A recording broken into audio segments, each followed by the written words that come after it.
I've got something exciting for you guys this weekend. We are en route to Perry, Georgia, where we are going to attend the,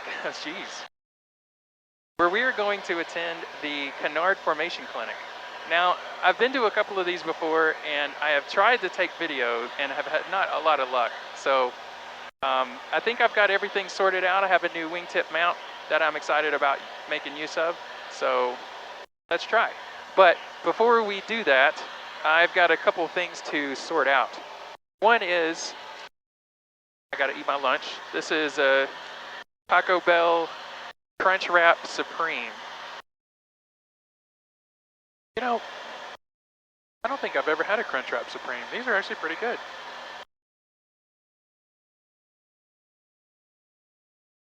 And now I wish I had something to drink. Okay, we are currently en route to Perry, Georgia, where this weekend we are going to attend the Canard Formation Clinic. This event is so great. It's run by a bunch of ex-military guys that are training the new guys like us how to fly real formation flight, like it's trained in the military. So cool, so cool. I love learning from these guys. This will be my third or fourth clinic, and it's easily the most fun I've ever had in flying. I mean, when I was a kid, Top Gun was like the big movie, right? And formation flying is essentially like Top Gun. Like you're bombing through the skies with your buddies on your wing, trying not to wash out. Like what was his name? Not Goose. I always get that wrong. Anyway, it's basically childhood dreams coming true. Flying with your buddies in the air, doing maneuvers. Man, I'm excited about this weekend. In addition, this Saturday in Perry, Georgia, my buddy Mike Beasley's Canard Fly-In is happening, and so we the formation stuff sandwiches. November 9-7 Golf Bravo, this is Birmingham approach on guard. Change my frequency 127.67 or fly northwestbound. You're on the final approach course of Birmingham or running instrument approaches. Whoops. Can't be doing that. Anyway, what was I talking about? So I had a bit of lunch, and we're still en route to Perry. I got about 45 minutes. There's another thing that I have to do, and that is rig my throttle. So in formation flying, you're on and off the throttle constantly. It's basically doing this, right? And I have a vernier cable on my throttle just because I bought the same cable as my throttle as my mixture, which I also wanted a vernier cable for my mixture. But it turns out I don't really use the vernier part of the throttle. So ideally, I would like to disable the vernier button on the front, because when you're formation flying, I basically have to like hold that button in continuously. And the last time I did one of these Canard events after the first flight, my thumb hurt so bad that I didn't think I could do another flight because it was basically like locked up. So I went through the jet guys toolbox, and I found some popsicle sticks and some safety wire, and I safety wired a popsicle stick on the front of the vernier cable to continuously hold down the button, and that worked great. And so I brought with me some popsicle sticks and some safety wire. I figured while I was en route today, I would rig up, there they are, my vernier cable again so that it's ready to go for this weekend for formation flying. I realize, describing this, that it sounds a little cheesy. Like, would a certified aircraft do this? Probably not. I would like to find some way to either replace this throttle handle with one that is not a vernier, or like just defeat it somehow Oh, shit. That was a bump. Everything's secure.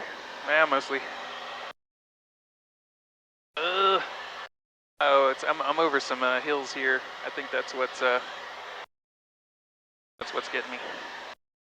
I left my good safety wires in my buddy Kenneth's hangar. We're working on his long Lancer, and look at this. My budget Amazon safety wires. Safety wire pliers do not cut safety wire. Like, that's your one. Well, I guess it has a couple jobs, but it was one of them. Oh my god, this is so dumb. I might as well just throw this thing away.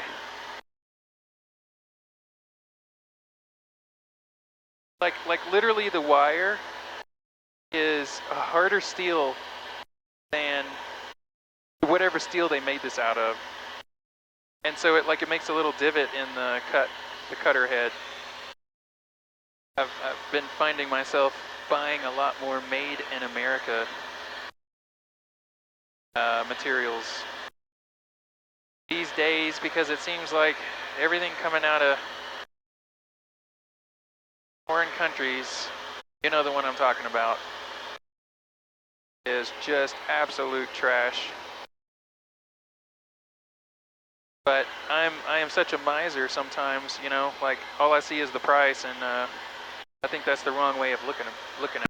I'd like to 3D print some kind of clip that goes over this, but the knob itself has a curved backside, and that makes it difficult to copy the geometry into like a CAD model, and so I've been putting it off. Now the way this thing works is, have you ever seen one of those pins that's used to latch? I think they use them for like automotive hoods, and it has a little plunger on the top and a little ball bearing, and when you press the plunger, the ball bearing falls into the shaft. Well, that's exactly how these vernier cables work, except the shaft has a sheath with a spiral cut into it, and so with the plunger released, the ball bearing is forced outwards, and it catches that spiral, and so you can twist it to make fine adjustments coming in and out. But when you press the plunger, it drops the ball bearing inside the shaft, and then you can make big giant adjustments. I had this apart a few months ago to see if I could defeat it, but the shaft itself is kind of like crimped together, so I would be like a major disassembly, or I could grind down the ball bearing. But if the button ever got pushed, it might turn around and then get lodged or something, so that's probably not ideal either. Yeah, I don't know. I think probably a 3D printed clip over the button is probably my best bet here. Unless the company itself. So I happen to know, so about this, I'm trying to remember the name of the cable company. I think it's like Blue Sea. Is it Blue Sea Systems or something? And